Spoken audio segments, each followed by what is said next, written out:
Hola, soy Ana Galindo, alumna del Bachillerato Internacional de primer año, y a lo largo de esta presentación el tema que trataremos será la obra de teatro de Henrik Ibsen, Casa de Muñecas. Para ello iremos revisando distintos aspectos del autor y la obra, comenzando viendo un poco la vida de Henrik Ibsen, seguido de sus obras más destacadas y del contexto histórico que engloba la época. Más tarde analizaremos el contenido de la obra teatral Casa de Muñecas, en donde indicaremos el argumento, el tema, algunos personajes, el espacio y el tiempo, las estructuras de la obra teatral y algunas interpretaciones. Como ya sabemos, Casa de Muñecas es una obra escrita por el dramaturgo y director Henrik Ibsen y antes de analizar esta novela hablaremos un poco sobre la vida de Ibsen, comentando datos importantes sobre su vida. Nuestra sociedad es masculina y hasta que en ella no entre la mujer no será humana, escribió Ibsen. Dicho esto, Henrik Johan Ibsen nació el 20 de marzo de 1828 en Sikkim, Noruega, y perteneció a una familia que durante generaciones se dedicó a la profesión marinera. Era hijo del empresario Kurt Ibsen, quien perdió gran parte de su capital tras un fracaso financiero, hecho que marcó la infancia de Ibsen al crecer en un ambiente poco próspero. A los 15 años se fue a vivir a Grimstad, no lejos de su pueblo natal, donde su padre le había conseguido un puesto como ayudante farmacéutico. Podemos decir que sus contactos con la familia fueron por el resto de su vida esporádicos. Más tarde intentó iniciar la carrera de medicina, pero tras fracasar en el examen de ingreso, abandonó la idea para dedicarse de lleno a la literatura. A los 20 años era ya un libre pensador, entusiasmado con las insurrecciones populares que estallaban en toda Europa. En aquel entonces Noruega era por esa época un país regido políticamente por Suecia y culturalmente por Dinamarca. En 1853 aceptó el puesto de director y dramaturgo de un nuevo teatro en la ciudad de Bergen y 4 años más tarde volvió a Kristiania para dirigir otro teatro que más adelante cerró por problemas económicos. Este fracaso marcó el comienzo de una nueva época en su vida. Cansado de lo que consideraba estrechez de miras en su país natal, partió a un exilio de 27 años por Italia y Alemania, y más tarde contrajo matrimonio con Susanne Thoresen. En 1891, Henrik Ibsen regresó a Kristiania, hoy en día conocido como Oslo, donde lamentablemente falleció, aunque hay que resaltar que su teatro se sigue representando con frecuencia. Ibsen es uno de los dramaturgos más importantes e influyentes del siglo XIX y creador del denominado teatro de ideas. Su estudio psicológico de los personajes, en especial los caracteres femeninos, y su sentido crítico con la burguesía y el capitalismo sin control en el encuentro del individuo con la sociedad son algunas de las características principales de su escritura. Podría decirse que la producción de Ibsen, como la de casi todos los grandes dramaturgos, consta de 3 etapas. La primera, donde escribe desde la poética vigente; la segunda, donde el autor encuentra su propia voz y logra cambiar el paradigma; y la tercera, donde rompe lo que constituyó en la etapa anterior y vuelve a experimentar en base a nuevos intertextos. En él podemos encontrar las 3 fases. Durante la época de director, el teatro de Bergen, sus obras se relacionan con la poética romántica y el interés folclórico. Empieza a ser conocido, aunque con muy escaso éxito. Entre sus primeras obras aparecen 2 dramas en verso, Brand Peer Gynt, Los pilares de la sociedad, Casa de muñecas, la cual analizaremos más adelante. Los espectros y Hedda Halber, estas últimas siendo sus obras más populares. También escribió Un enemigo del pueblo, El pato silvestre, Rosmelholm, La dama del mar, El maestro contratista y El despertar de nuestra muerte.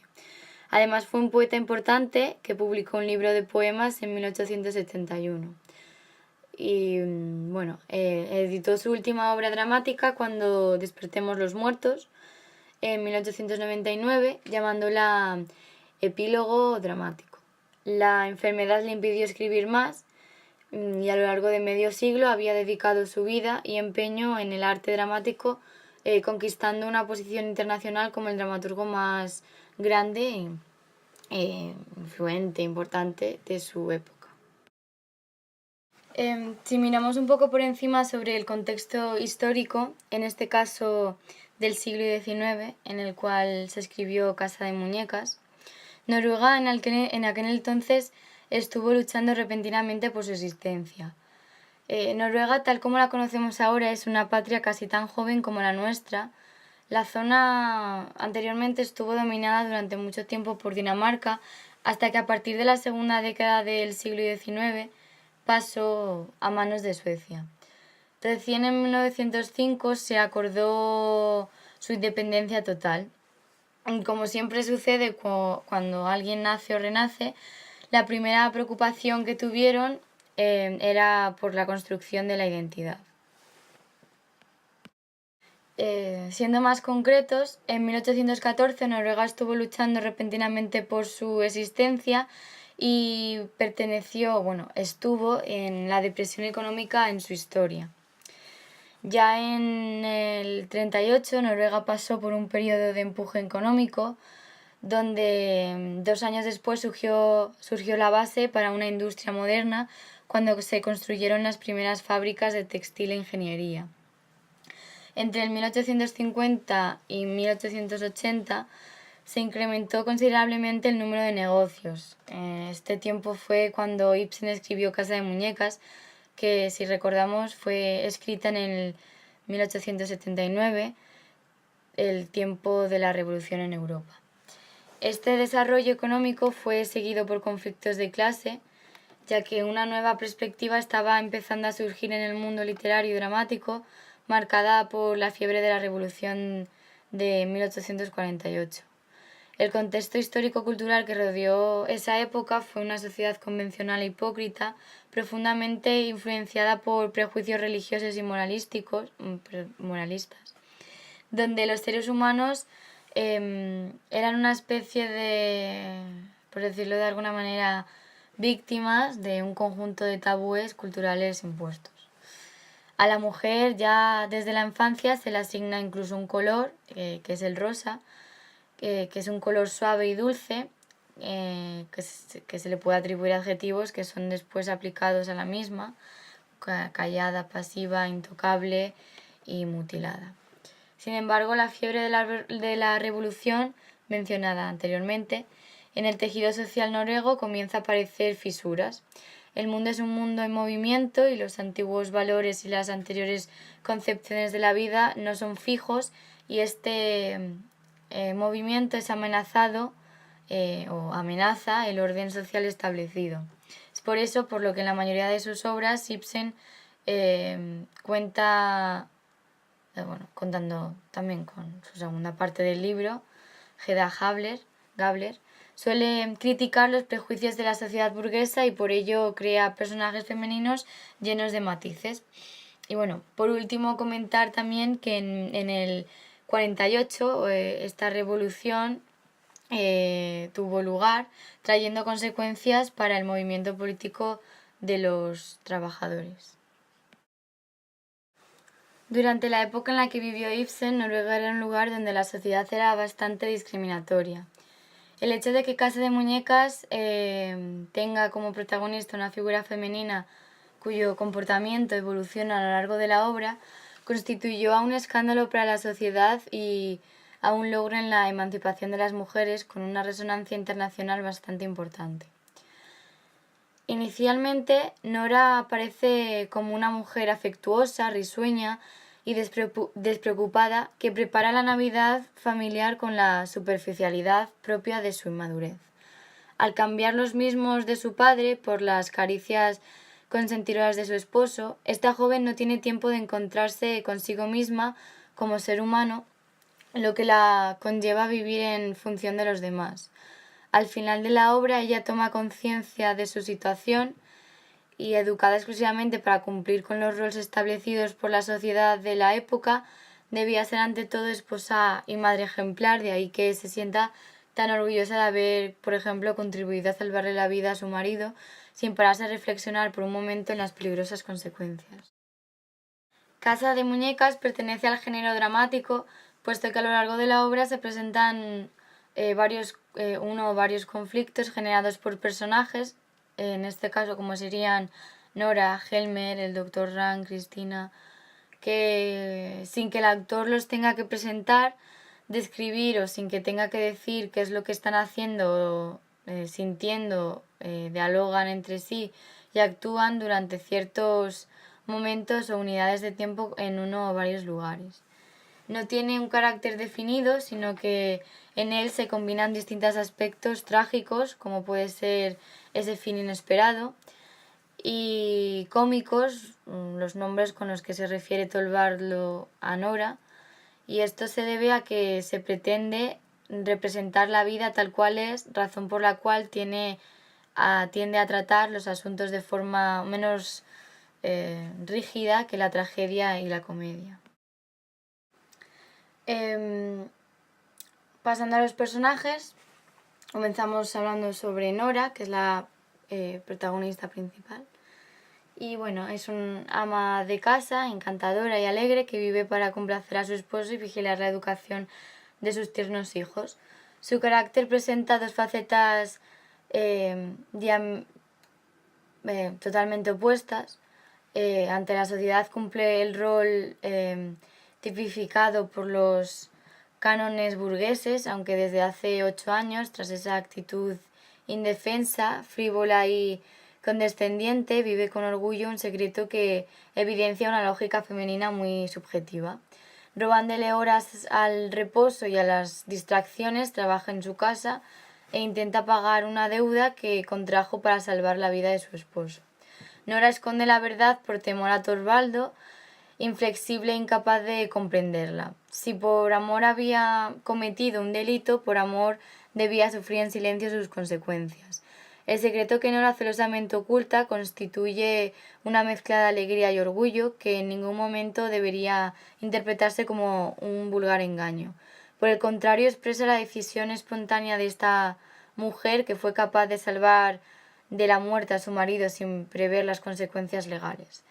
Es necesario que Nora caiga en la trampa de una chantajista sin escrúpulos para verse a sí misma cosificada tanto por su padre como su marido, hombres egoístas que limitaron su crecimiento emocional y la utilizaron.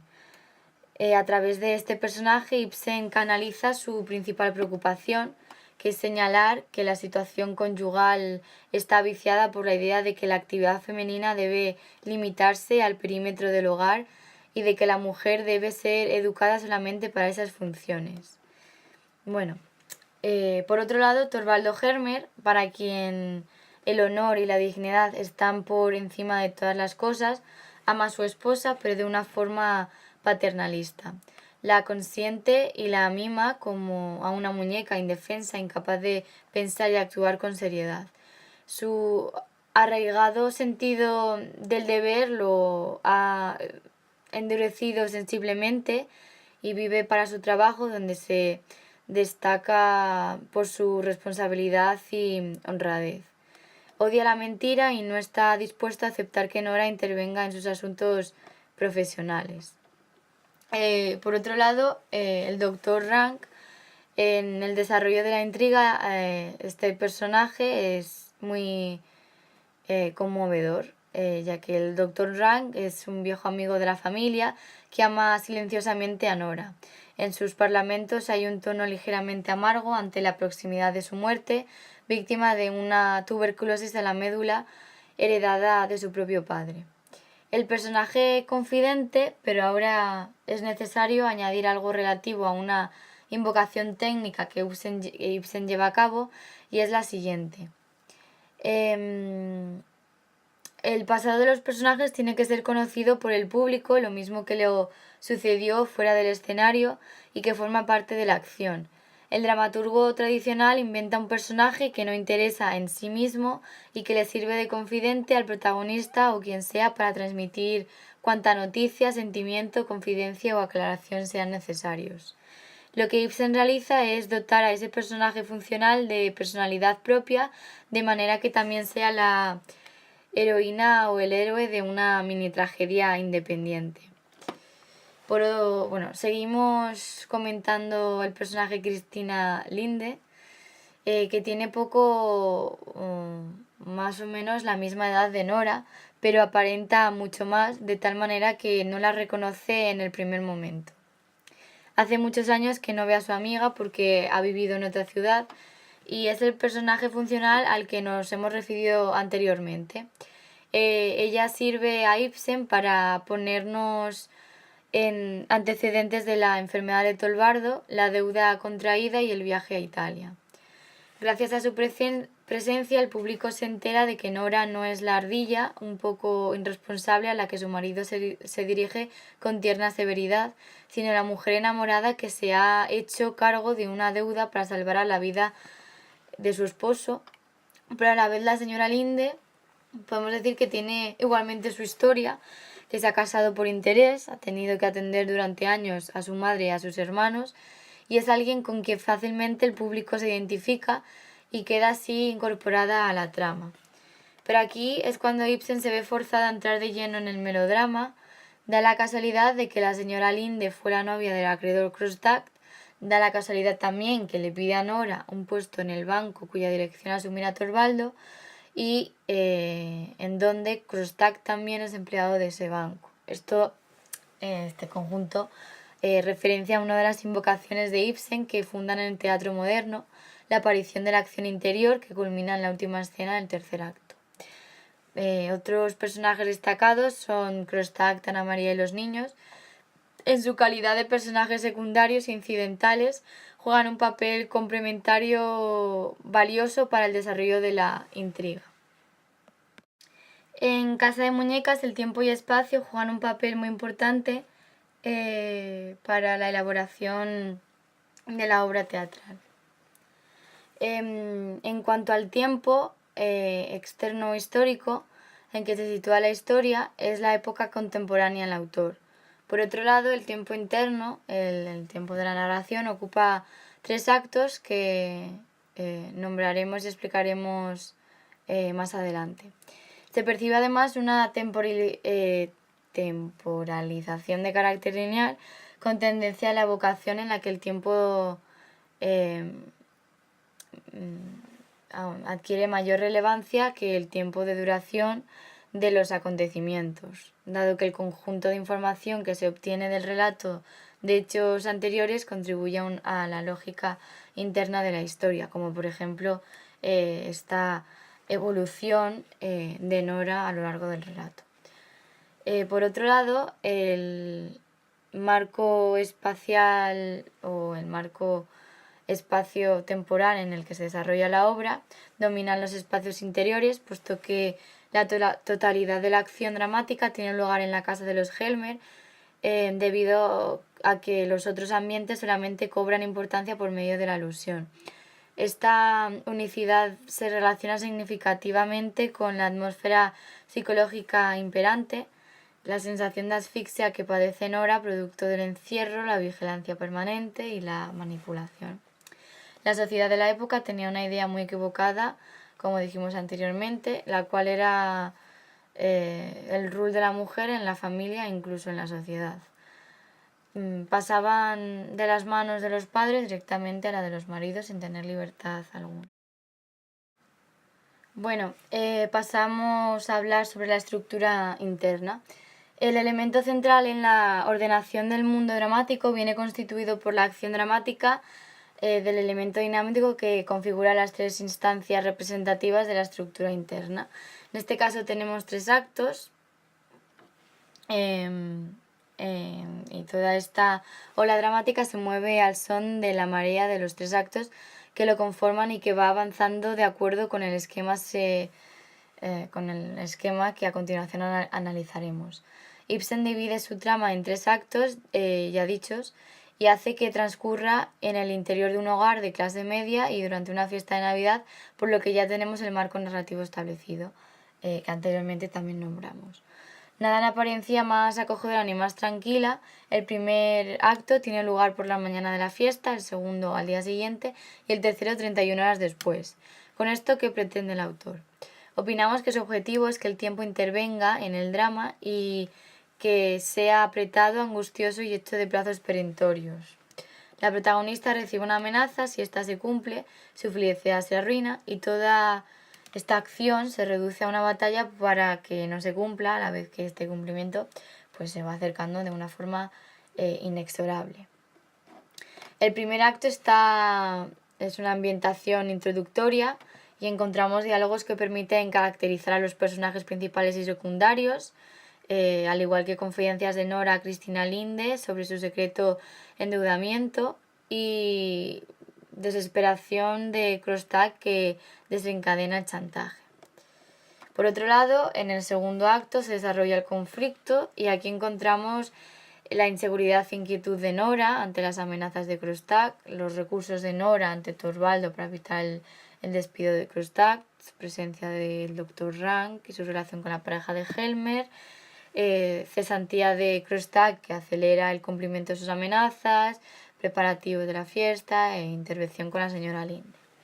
Y por último, en el tercer acto, que sería el desenlace, hay un encuentro y reconciliación de Cristina y Krostak en casa de los Helmer, un esclarecimiento del engaño y reacción de Torvaldo y por último un desencanto, reflexiones y abandono del hogar de la protagonista.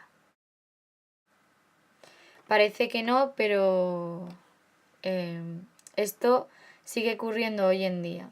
Existen familias que se esfuerzan por mostrar una realidad que no viven y caen en una vida llena de apariencias donde muchos renuncian a ser felices y se conforman a llevarse bien el uno con el otro. Y por eso en cuanto hay el mínimo problema se divorcian o se separan porque confunden el matrimonio con rutina cotidiana. Si Casa de Muñecas sigue siendo la más popular de las obras de Ibsen y una de las que siempre ha merecido el aprecio de la crítica. Hoy ya eso no se debe a su defensa de la dignidad de la mujer, sino a la manera que Nora tiene de vivir ante nosotros en la escena, persuadiéndonos un momento tras otro de que es alguien.